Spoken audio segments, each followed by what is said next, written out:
کبھی مایوس نہ ہونا اللہ سے کہ میں اتنے گناہ کرتا ہوں، اللہ کیسے معاف کرے گا؟ اللہ بڑا کرے، اللہ تھانے دار نہیں ہے، مہربان ہے، دوست ہے، ہمارا دوست ہے۔ اللہ سے باتیں کرو، اللہ سے یاری لگاؤ، اللہ کو دکھڑے سناؤ، یا اللہ میرے ساتھ یہ ہو رہا ہے تو کچھ کر دینا۔ اللہ سے لاڈ کرو جیسے ماں سے لاڈ کرتے ہو۔ اللہ تو پیار کی چیز ہے نا کہ ڈرنے کی، ہاں ڈرنا ہے اپنے گناہوں کی وجہ سے، لیکن پیار غالب ہو، محبت غالب ہو۔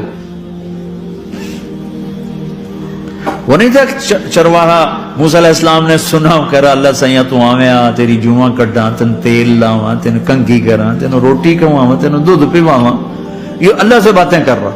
تو موسیٰ علیہ السلام نے اس کو بدبخت یہ کیا کہہ رہا ہے؟ کہہ رہا یا اللہ تو میرے پاس آ، میں تمہیں تیل لگاؤں، تیری جوئیں نکالوں، تیری کنگھی کروں، تجھے بکری کا دودھ پلاؤں۔ تو وہ تو بیچارہ ڈر کے رونے بیٹھ گیا۔